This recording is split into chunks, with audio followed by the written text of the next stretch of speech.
Les habla Pocho Salcedo y damos la bienvenida a nuestra audiencia en Latinoamérica y de costa a costa aquí en los Estados Unidos de Norteamérica. Una vez más, explorando con ustedes el ADN de las noticias regionales e internacionales. Vladimir Putin es una de las figuras más influyentes de la política internacional contemporánea. Bajo su liderazgo, Rusia ha vuelto a tener una presencia protagónica en la arena internacional, pese a sus limitaciones de ser una economía que depende de gran manera en la exportación de energía. Hoy vamos a hablar sobre Rusia, el último referéndum que introdujo 200 enmiendas a su constitución y la posibilidad de que Putin sea reelegido por lo menos por 2 periodos consecutivos adicionales. Hoy tenemos un invitado especialísimo, una autoridad mundial sobre temas de Rusia, el profesor Laurel Brown, un personaje que regularmente aparece en los medios internacionales de comunicación en todos los continentes. Él se conecta con nosotros desde Toronto, Canadá. Profesor Laurel Brown, bienvenido al programa. Thank you very much. Laurel Brown es profesor de Relaciones Internacionales y Ciencias Políticas en la Universidad de Toronto y asociado del Davis Center en la Universidad de Harvard. Además, es miembro principal del Centro de Estudios de Eurasia, Rusia y Europa del Este en la Escuela Mank de Asuntos Globales y miembro senador del Trinity College, todos en la Universidad de Toronto. En diciembre de 2012, el gobernador general de Canadá otorgó al profesor Brown la Medalla del Jubileo del Diamante de la Reina Isabel II por sus servicios a Canadá y por su distinción académica. El profesor Brown ha publicado extensamente sobre asuntos comunistas, estudios estratégicos, con un enfoque especial en los problemas de la transformación de los sistemas socialistas en la antigua Unión Soviética y en Europa del Este. Es autor y editor de varios libros. Su último libro es Relaciones OTAN-Rusia en el siglo XXI. Su próximo libro trata sobre Rusia, Occidente y la seguridad del Ártico. Well, we're very pleased to have you on the show, an old friend of the program. And I'm going to start asking you a very broad question. First, Putin came to power in April of 2000, and ever since, he has been the central political Russian figure. And that's been the case for the last 20 years. Tell us a little bit about those 2 decades of Putin's leadership in Russia. It has been a remarkable career in many ways because he initially was someone who was viewed as the person who brought stability after a good deal of chaos. There was economic progress because energy prices were high. There was optimism at the beginning because he even spoke about building democracy. He would proclaim that he is in favor of the rule of law. And so there was the sense that maybe Russia was changing for the better. The problem is that over the past 20 years, which is a very long time, even in the history of our country, what we see is missed opportunities. That this was a chance for him to really bring about a historic transformation. That is to make Russia into a successful modern state. He certainly has increased Russia's footprint internationally, but he hasn't made Russia into a successful modern state. Russia doesn't have a competitive economy. Russia is an underachieving power.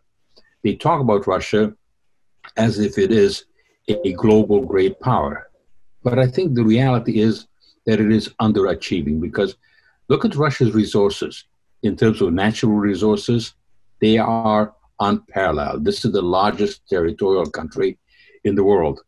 They have an enormous amount of scientific talent. And yet, what do we think of when we think of Russia? Do we buy Russian cars? Do we use Russian medicine? Do we use Russian computers? No. We think of energy, which is basically raw material. 60% of their exports are energy. Next one are weapons.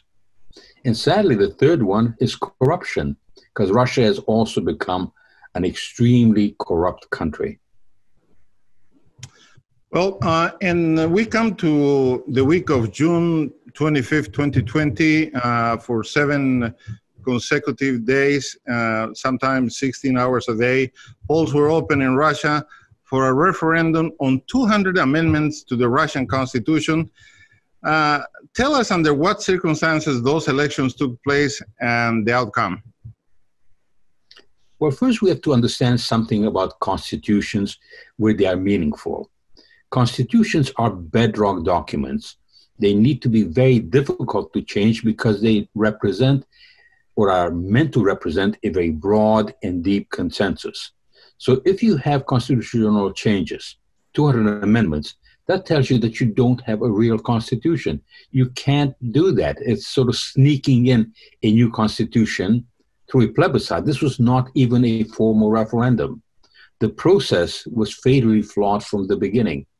There were something like 7 days of voting. There were widespread reports of fraud that was systemic. The European Union is investigating this. The opposition parties have all come to the conclusion that this was really rigged from the beginning. But of course, Mr. Putin did get the results that he wanted. So he won seemingly an overwhelming vote. And one would think, well, this was a great victory. What appeared to be an enormous victory for Mr. Putin, after all, he seemed to have got 78% of the vote, did not in reality represent strength.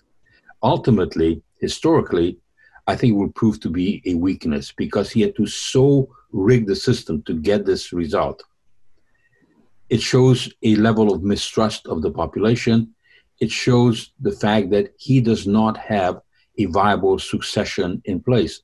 He has to stay on because there's no one else at the moment he thinks who can take over. You indicated that the plebiscite process had a tragic air to it in one of your recent articles, that to encourage turnout, the Kremlin employed immense persuasion offers, incentives. Even the BBC reported that copies of the amended constitution were already being sold in Moscow bookstores while the voting was still taking place. If that is the case, why this veneer of a democratic process? It's a very interesting question because you have to ask yourself when there's so much cynicism in Russia, when, as you said, it was the case that the amended constitution with more than 200 amendments was printed and it was being sold before the voting was completed. So it had almost a kind of comic aspect to it. And I think this is where we have to look at the fact that this was not strength, that it was a kind of weakness. It was a desperate attempt at manipulation within Russia itself, and also trying to market this to the rest of the world, to say to the world, well, I have the approval to stay on, or at least I have the option, that is Mr. Putin, to set back my terms to 0. Because remember, there's supposed to be a term limit of 2 terms for any president. So Mr. Putin would have to reset this to 0 in 2024 if he were to run again. And this is what this set of amendments do. And it's just not credible. And now you are seeing demonstrations in various parts of Russia. And this is one thing that Mr. Putin has always feared. Because what Mr. Putin fears the most are the people. Has Russia experienced at any time in its history a period of democratic process beyond authoritarian leadership? Is this, again, a historic failure perhaps to modernize Russian politics? There are all sorts of very interesting philosophical and historical debates about this. You put your finger on it, that this has been one of the problems, that there's not a legacy in Russia of building democracy that is significant, or at least appears to be significant. But then, you know, we can look at a number of other countries as well. There wasn't one in Germany that really was significant, not in Japan, in Italy. I mean, if we look at the late 1930s, we see Nazi Germany, fascist Italy, militaristic Japan, And yet all three have been able to rebuild into thriving modern democracies. So it's not that there is a kind of genetic predetermination. It is not that there's something in the Russian DNA that opposes democracy, because you see people in the streets. And we can also trace into the 19th century some liberal ideas from Turgenev, Herzen, and others. And in 1917, ironically, the first revolution was a democratic revolution. The one that overthrew the Tsar was not the Bolshevik Revolution. It was the creation of a provisional government under Alexander Kerensky that was committed to social democracy. It was that government that the Bolsheviks, the communists, overthrew. So there had been some historic attempts, not very successful, very, very brief. But the way I would put it is that since Russia has tried every other system of autocracy, and none of them have really succeeded, then perhaps they're running out of options. Maybe it's time to try real democracy, a responsive government, which is very difficult, which is an ongoing project. But Russia, with all of the talent and resources, look at Russia, 143 million people, and it has a GDP that is roughly that of Italy's. Well, it should be noteworthy that by banning the expropriation of Russian territory or in this new set of amendments, and there's also a ban on reversing Crimea and whatever the other territories. That is now inscribed in their constitution, but that was also part of their policy, that they always believe that they don't have enough of a buffer with the West. Is this a policy that you think is going to keep showing up, that they need to strengthen their buffer zone? Russia certainly has put pressure on all of its periphery. And in the case of Crimea, it annexed Crimea, and it is viewed as an illegal act by every democratic country. No democratic country has accepted this. And let's not forget that Ukraine, when the Soviet Union broke up, Ukraine had nuclear weapons. It gave up those nuclear weapons on the basis of a commitment by a variety of countries, Russia, Britain, and United States, that its territorial integrity would be respected. So when you write into the Constitution, it is not just policy, but it binds future Russian governments that they cannot negotiate over Crimea. There cannot be an accommodation. So in a sense, if there is to be any kind of resolution that would involve Crimea, it is made more difficult. And I think this is one of the many elements in the set of amendments that complicates not just domestic politics in Russia, but also foreign policy. Tomamos una pequeña pausa y retornamos muy pronto.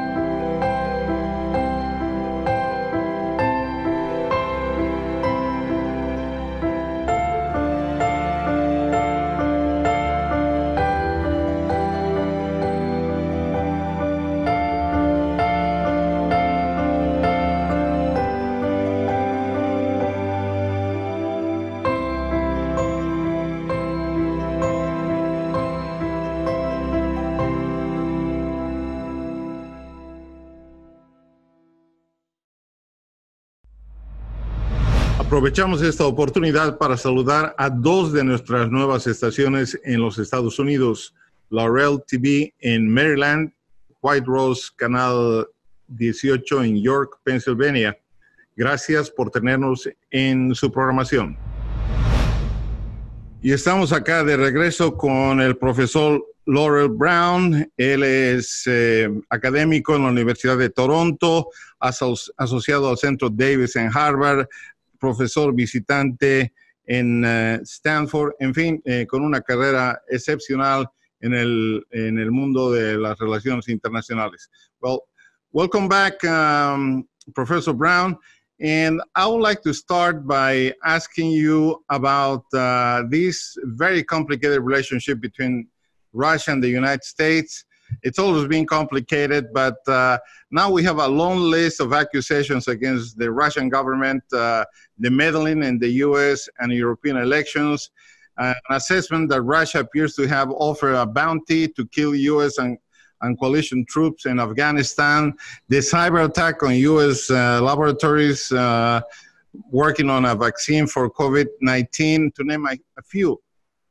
Why does Russia believe that they can get away with attacks like that, if indeed they are doing that?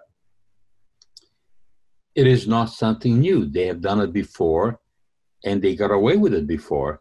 So they believe that precedent is on their side.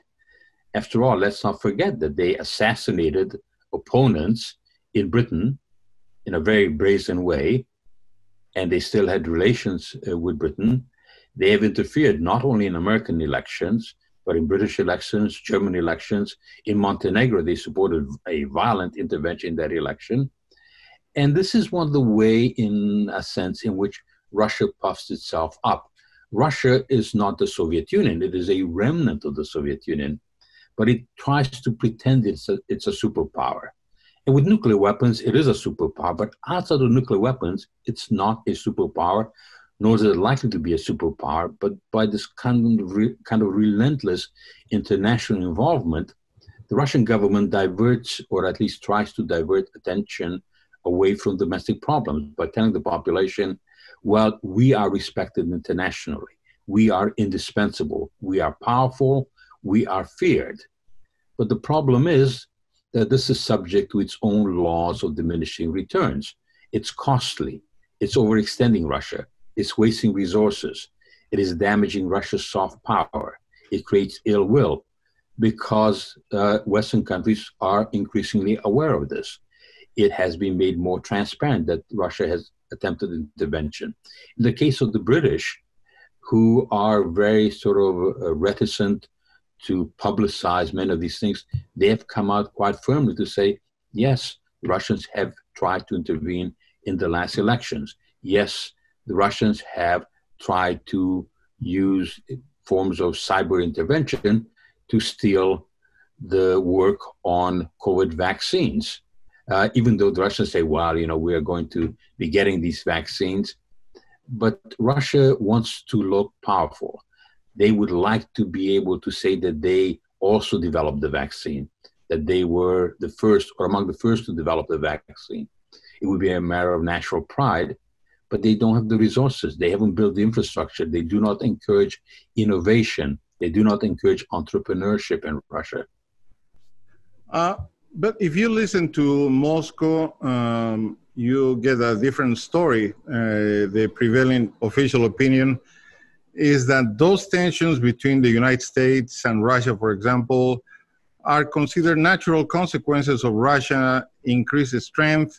Russia many times says that tensions cannot be avoided because they are gaining strength rapidly, and the United States is losing its space in the international arena.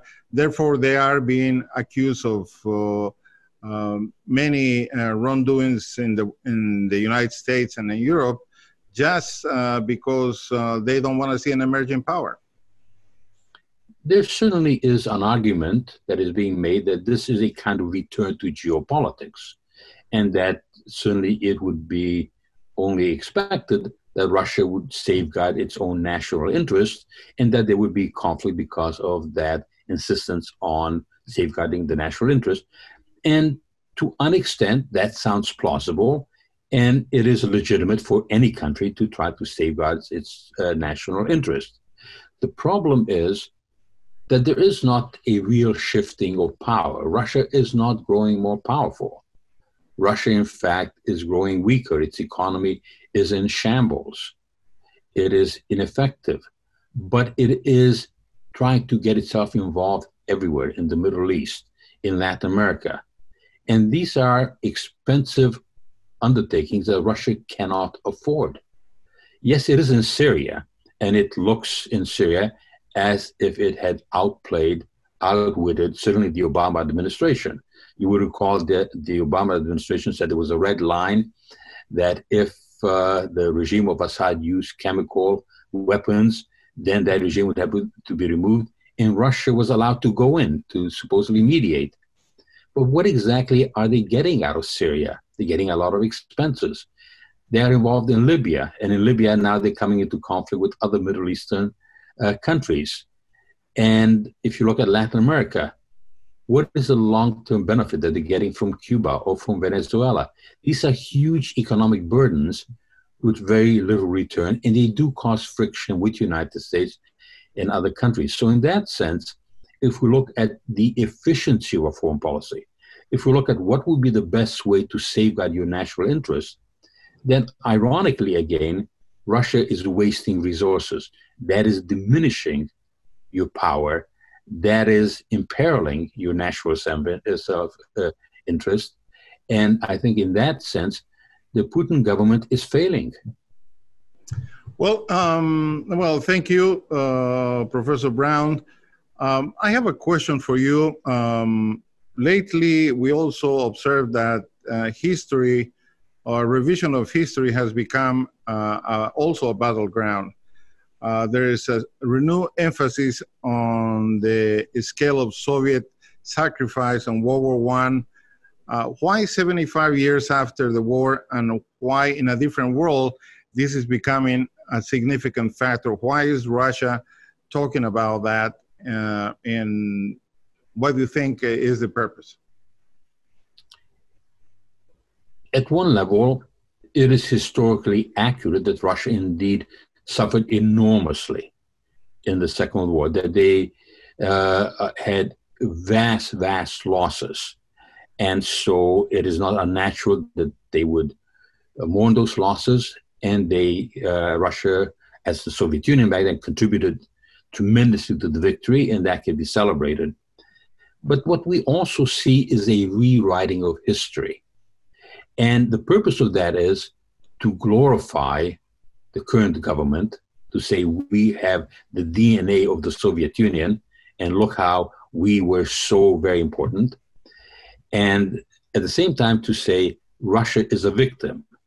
So there's this kind of paradox that Russia wants to be a country that appears to be powerful and therefore needs to be respected and feared, but at the same time to portray itself as a victim, and therefore it is entitled to pressure its neighbors to ensure its security. But the rewriting of history is very dangerous, because the real history is that Russia wasn't just a victim. Russia was also an aggressor. The Second World War started in 1939. This came after the Ribbentrop-Molotov Pact between Nazi Germany and the Soviet Union. And when Nazi Germany attacked Poland from the west, the Soviet Union attacked Poland from the east. So at the start of the Second World War, Russia was not the victim. At the start of the Second World War, Russia was one of the aggressors. It later became a victim, but one cannot erase that history, that a lot of the horrific losses that the Soviet Union and Russia suffered were due to policies that were pursued by Stalin. The fact that he was negligent in preparing the country to fight Nazi Germany, that he had killed off 1/3 of the officers in the 1930s, Stalin, and therefore the Russian army was poorly prepared. So those are factors that are not due to the West pressuring Russia. They were caused by Russia itself. Well, in these 2 minutes or so that we have left, what key issues we should pay attention to in order to understand the behavior of Russia and its new interaction with the West? What are those elements that we all should be paying attention that will tell us that things are shifting, or Russia is entering into a new phase of relationship with the West? I think, first of all, we really need to pay attention to the succession problem. And Mr. Putin tried to solve that succession problem by making sure that he succeeds himself. But Mr. Putin is 67 years old. He appears to be in good health, but you never know what happens to anyone, to any human being. And there is no proper succession in place. There's no one in Russia who is a designated successor. There's no mechanism, and there could be utter chaos. There's something called Stein's law. That is, if a trend can't continue, it won't. And no human being can continue forever. And I think this is a key problem. The other problem we have to look at is the Russian economy is in very bad shape, and energy prices remain low, and Russia is so heavily dependent on energy. Mr. Putin has not shown himself willing to engage in fundamental economic reform, because that would also mean political reform. And so he tends to compensate for that through very assertive and aggressive actions. So there may be pressure on the Baltic states. There is pressure in the Arctic because Russia wants to explore more for energy in the Arctic, since that's what it sells. And Nordic states in general have been very accommodating to Russia, but now you see them increasing defense spending. They are alarmed by Russian activities in the Baltics. You see countries such as Sweden and Finland, two states that are neutral, moving ever closer to NATO. And that in turn will create a kind of spiral of competition. And this is something that we need to monitor very, very carefully. You're probably going to see more Russian adventurism in Latin America as well, because Mr. Putin needs to create the impression that Russia is important internationally. Otherwise, he has to face the reality of what are basically failed domestic policies. Well, thank you very much. It's been such a pleasure and honor to have you back in the program. And we always learn, and you challenge us to rethink and agree and disagree, but definitely it's food for thought. Thank you very much. We really hope to have you back in the near future. My pleasure. El ADN de las noticias. Rusia, bajo el liderazgo de Vladimir Putin, inyectó una dosis importante de nacionalismo a su país y ha visto retomar una posición de influencia en el espacio de las naciones, creando situaciones políticas y alianzas nuevas con países emergentes. Su sistema político y económico necesitan acompañar y sostener esos ambiciosos objetivos. Hasta una nueva oportunidad cuando juntos, una vez más, exploremos el ADN de las noticias. Gracias.